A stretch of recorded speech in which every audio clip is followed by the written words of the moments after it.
Hey guys, and welcome to the Tap and Go podcast where we talk all things rugby with players, coaches, and pundits from across the world. Today we have a rugby icon. If rugby had a Bible, he would have an entire chapter dedicated to him. He was made captain of England at 22 years old with only 7 tests under his belt, making him England's youngest ever captain. Welcome, Will Carling. Thank you, man. I've never had an introduction like that. So how's life in quarantine going so far for you? It's been all right. I mean, it's been interesting. We sort of had the older ones back who are sort of married, and then the younger kids, and it's been interesting to see how they viewed it. But got through it. Still all talking to each other, having a laugh at dinner. So I think on a serious note, I'm just disappointed that sometimes I think our media seem to love bad news, hysteria, and I just think when things get tough, people want a bit of hope. I mean, there's enough tragedy around, and I genuinely think somewhere along the line we could give people a little bit of hope that we will get through it and things will be okay. But that's the slight frustration. But otherwise, it's good. Well, talking more about rugby now. So obviously you became captain at 22, so a very young age. How did you go about earning the respect of some of the bigger names in the changing room? It was the amateur era, so how do you balance also having a job outside of rugby and then captaining England at the same time? In terms of respect, I don't know. I don't know if I ever did. I think the only way you can do it is just by being honest. I had so little experience, as you say, I was 22. So for me, it was about listening to them, involving them, wanting them to understand that we needed to change. And you just go about it slowly. I suppose that, I wanted them to appraise me, and early on it was pretty brutal. But you just try and treat them fairly. It wasn't, I sat on selection, and I think you got to make the point. It wasn't about what I wanted. It was about what was best for England. How did we end up winning, and what was the best way for us to win games? So, and over a period of time, I'd like to think that they became. And they realised that actually that's what it was all about to me. It wasn't about me. There was far too much made of captaincy. We had a really good bunch of players, strong characters. So, and in terms of the amateur stuff, early on, you worked, but I said I gave up my job, which was a bit crazy at the time. But there was so much to do. We didn't have all the backroom staff that they have nowadays, and I needed to be in touch with players on a regular basis, finding out what they were thinking, what they were doing. I suppose I've been struck quite powerfully when I was first played for England. The captain, you'd arrive at the team hotel and he might say hello to you or he might not. And it just made me think, geez, he's got no idea what's been happening to me for the last 2 or 3 weeks. And so when I became captain, I thought, I need to know what's happened to these guys when they walk through the door. I need to know what's happening in their lives. I need to know what sort of state of mind they're in. And that takes a lot of time and effort. So, it was an interesting time. Yeah. So I want to quickly just draw parallels between 1991 and 2019 World Cup. So you both made the finals as England, but didn't quite make it and win the gold. What did you guys feel at that time, and what should we expect the England boys to feel today? Oh, do you know what? I think lots of different players, say from 91, will see things differently. I look back and I think we lost our opening game to New Zealand, and then we lost in the final. And you're disappointed because it would be great to win a World Cup. But I think if you're really honest, we weren't the best team in the world. I think we probably were third. Third would be an honest placing. So we could have won, which would have been lovely. But did we deserve it? If we played Australia 10 times, they would beat us more often. I think the difference for me, maybe I'm slightly biased with 2019, is I think they played against New Zealand and against Australia. They played as well as anyone in that World Cup. So they were as good as anyone. Unfortunately, just didn't quite get it right in the final. So probably slightly more disappointment for them in a way than us. And I just hope that they remember all of that, and in 4 years' time, the ones who are lucky enough to give it another go will bring that back to the forefront, and they'll make amends. So moving on to the 1995 World Cup, you came up against the All Blacks, and in particular Jonah Lulu. What was it like playing against such a obviously physical presence on the pitch and such an amazing player? It was, I mean, physically, he was just quite extraordinary. I think it was frustrating that we hadn't planned well enough. We just thought, you treat him as a normal player. And geez, I sat with him in the 2015 World Cup, and he was just saying, 25 years later, there's still not been anyone as big as him on a rugby pitch, which is quite incredible, really. As far out in the backs, he was just different. And I think it became fairly apparent in the first 5 or 10 minutes that we didn't have a plan how to stop him. And he won the game. He won the game in 20 minutes. That's never happened to me in an England match. So it was frustrating. Mm. And in a Telegraph interview, you said that Gareth Edwards was the best player that you'd ever played against, not Jonah Lomu. What was the difference there?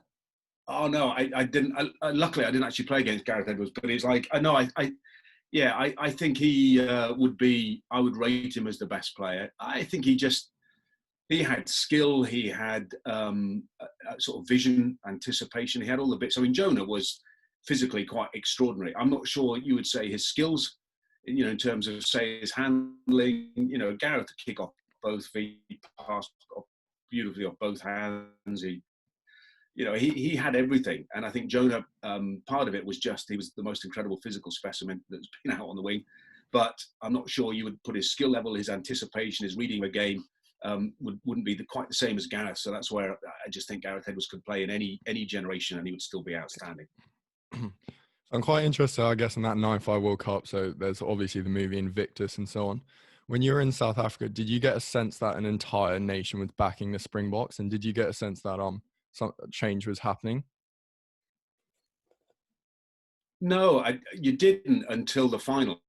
And I went along to the final to do TV for ITV. And I think it was only then that you realised what an impact it had. And then there's the iconic moments of Mandela coming out in the shirt and presenting the cup, and afterwards watching the scenes out in the streets and stuff. It was quite extraordinary because, as everyone knows, up to that point it was very much a white game.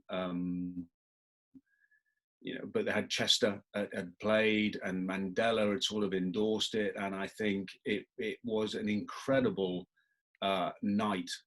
And I think it had an amazing impact on the country, which, from a sports point of view, was extraordinary to be there. Mm. And then further on, you were then removed as England captain for calling the RFU committee a bunch of old farts, I think. But then, due to public response, you were then reinstated. So can you talk us through how you felt during that process?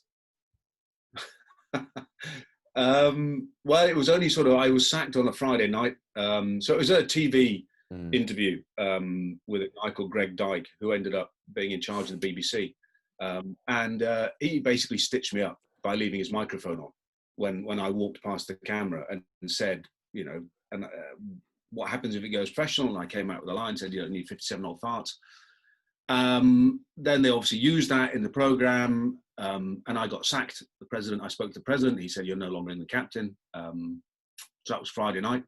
And all that really concerned me was we were 2 weeks from a World Cup. And I said, can I play? He said, yeah. So I wasn't really that fussed, but it was the final, the Pilgrim Cup final, and the place went mad at Twickenham. I remember sort of watching it. And I suppose the other interesting bit was that all the other players, they started ringing them up and said, will you be captain? And they all just said no.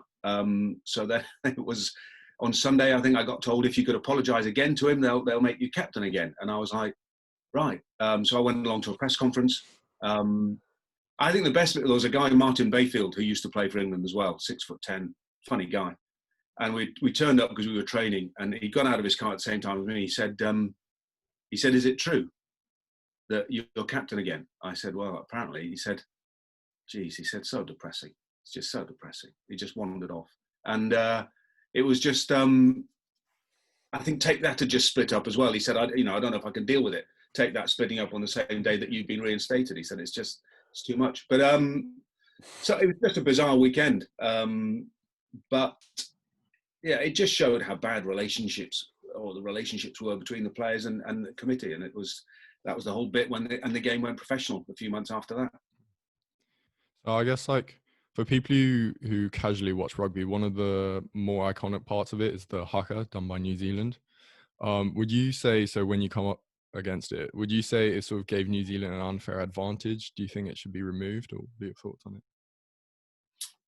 No, I think it's brilliant. Always have done. And people say, you know, oh, is it frightening to face the haka? And you go, well, I don't think it's funny. If you're frightened by that, you might as well just walk off the pitch. It's a challenge, and maybe it's just the way I'm built. It's just like everything, you know. I'm very English, very polite. But if you challenge me, then it's like, yeah, shit. Sorry. Let's play. You know, it's like, excuse me, the expression comes to you. It's like, right, ends in you. Let's go and play. So I just think it's brilliant to watch. You know, it's a bit of stage. It's a bit of drama, but to face it, it's good. I think that's why the way England dealt with it in the 2019 World Cup was received so well. It's just like we didn't just stand there and take it. We thought we might as well do something about it. Yeah, and I think World Rugby have to be quite careful because they then find England and they find other people. And I think you speak to the New Zealand players, they don't have an issue with people. You know, they're doing their bit. However you take it is the way you want to take it. And I think World Rugby, you get a bit precious about, oh gosh, you mustn't do this for the haka and you mustn't do that. It's like they're challenging you, right? So allow a team to react the way a team wants to react. Let them get on with it and then play the game. But it's not, the New Zealanders never get precious about it. It sort of seems to be everyone else around it. Yeah, it seemed a bit ridiculous, Joe Marler getting fined because he was, half a yard over the halfway line. I know. I mean, and where's that ever going to make any difference to anyone? It's just sort of like Marler never knows where he is anyway. So, it's like, you know, I'm surprised he made it onto the pitch. Yeah. So at the moment, so there's a Lions tour happening next year. There's a lot of talk of Maro Itoje being captain. I guess so. He's still 25 at the time. So if it comes around next year, he'd still be pretty young. With your experience of being a young captain, do you think he's ready for it, or do you think he's too young? Or I think he's a very intelligent guy. He's got a great brain. He's got a great rugby brain. He's an incredible athlete, skillful player. I think, you know, he will be in the second row with another. So I can understand why people are talking about him as a potential captain. And he's just, when he plays well, he just has a huge impact on a test match. So he'll be 25, 26. Then I think he's easily capable of dealing with it if it comes that way. I think there's all sorts of other candidates, you know, Owen being one of them. But I think Maro is one of those guys that he's going to be one of the first names you put down when you're picking, even now. So I don't see any issue with that at all. There's a lot of talk about selection. So we had Ugo Monye on last week and he gave us his 15. I was wondering, the centres seems to be one of the most hotly contested areas of the game. And so your opinion on who you think should be starting at 12 and 13, because you could potentially stick with England's Farrell and Tuolangi if you had another fly half in. Or Ugo said that he would have... Who did Ugo go with? Manu and Gary Ringrose, I think. You see, I'd go with Manu and Slade. England through and through. Yeah. Not that I'm biased, but I would. I think Manu is just exceptional but I think Slade is just a really, really clever footballer. His skill is just exceptional. Anyone else who you think deserves a mention who could be in and around that area? What, from centres? Any other centres who? No, you know, it depends whether Dave is, you know, Welsh. Depends if he's fit, if he's back fit. He's an exceptional player. You know, Ringrose is good. You know, there's a number, but yeah, I'm hugely biased. But Davis, you know, Manu, Slade, those three for me are sort of top So if you've got contenders. Slade and Manu in centres, does that mean you've got Farrell at 10? Yeah. Yeah, it's looking a bit biased, isn't it? No. So I remember you said on the House of Rugby podcast that you're quite interested in sort of, you enjoyed watching The Last Dance recently. Who do you think, if they were to make a version of that for rugby, would be a good sort of person, like the Michael Jordan of it? I think it's someone who's done something very special. So you'd either look at a Richie McCaw, Dan Carter, one of those guys. You know, they won back-to-back World Cups. Hasn't been done before. So it would be hard to look at anywhere else apart from that. People might look at Martin Johnson, but he doesn't talk enough to do a program on it. So, but Sia Khaleesi, modern version, he's obviously got a hell of a story. And I think that would probably, I was about to say, that would be the only other place that you could look at. And I think, from his background, way he's developed as a man, as a player, would be pretty special.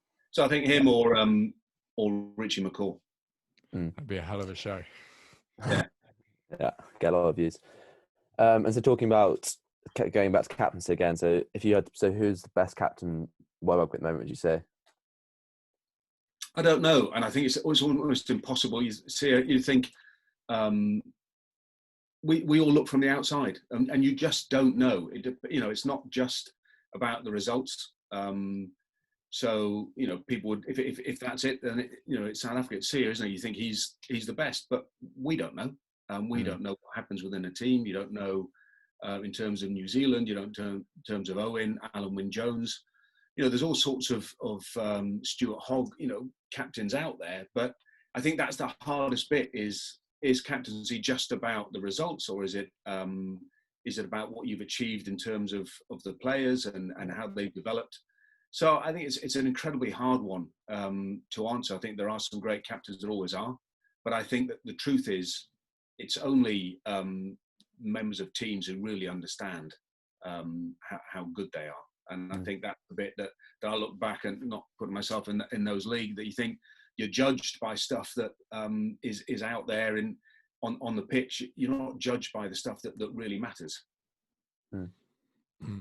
So the recent 2019 World Cup, so I guess we touched on it earlier, England fell short in the finals. What do you think was the main reason for that? I think they had a hard run in. You think you got Australia and New Zealand. I think Australia, I think it's emotion more than anything else. And I think, they got up for the Australian game. New Zealand, regarded as the best team in the world, it's a massive challenge, and they got up for that and played unbelievably well. I just don't think they managed to get themselves back where they needed to get to for the final. And I think the South Africans had all due respect, a slightly easier passage to the final, and just managed to peak. And their intensity was extraordinary. And I think it's tiny margins, and they started the game well. Their scrummage was incredible, and England never really managed to get a foothold in the game. How on earth we were only sort of 6-9 points down after 60 minutes? I've no idea. I mean, that's something that you got to admire, because we were battered by them. Yeah. So moving, looking towards the future now, what are your thoughts on the current proposed changes? I know they've actually stalled in the last 24 hours, but with the international rugby calendar, so the alignment of the North and Southern Hemisphere. I think it's a great opportunity to come out of the sort of the tragedy and whatever's happened with COVID. I think it's a massive opportunity to look at the big picture and to get rugby aligned, to get the season to focus on the best tournaments, to give players the chance to recover. And if all the people can't understand what an opportunity is, then you think it'd just be incredibly disappointing if they waste it. And I really, really hope they don't. So what are your recent thoughts on the re-election of Sir Bill Beaumont then for World Rugby Chair? Well, I just think, I hope rugby can be very conservative. It resists change. It has done for a long time. And there's a lot of people out there saying that's what Bill Beaumont is. It's just the same. It's comfortable. It's non-challenging. And I hope that Bill realizes things have got to start changing in terms of encouraging, teams, the island, rugby nations, in terms of finances, structure, player welfare. There's a lot of things that actually really need to change, and I hope he doesn't just spend 4 years perpetuating the same. So it's, the challenge is there for him to take, and I hope he does take it. So yeah, so I guess one thing about rugby at the moment is that some people argue that it's becoming perhaps too far on the professional spectrum, that sort of the relationship between players and fans are starting to become isolated. And I guess so Super Rugby Aotearoa just started this weekend, and we see at the end of each game sort of the players come down, or the fans go onto the pitch, they take pictures, meet the players and meet their idols or so on. Do you think this is what rugby's missing, sort of this flavour of amateurism? Maybe. All I know is, I've been lucky enough to get to know the current England boys, and I've just been blown away by the characters. They're a great bunch of guys, and I think people would enjoy their company. I think they handle themselves incredibly well. And I read somewhere recently that Eddie Jones wants more time to link in, the England team and community rugby. And I think if the season was organised better, I think if they had more time with them, that could be done. And I think that would make a huge difference to, kids, people who want to play rugby, because I think the England team at the moment are full of some really, really good characters. You talk about these good characters. So obviously we're quite a young side. So looking forward to 2023 World Cup, who do you think England have got a good chance? Or personally, I think France at the home World Cup, the way they played this year, I can't see many getting in front of them. Oh, I can. Who then? No, France will. Yeah, of course they will. But I think you look at across ours. The Sinklers. You look at Marrow. You look at Underhill.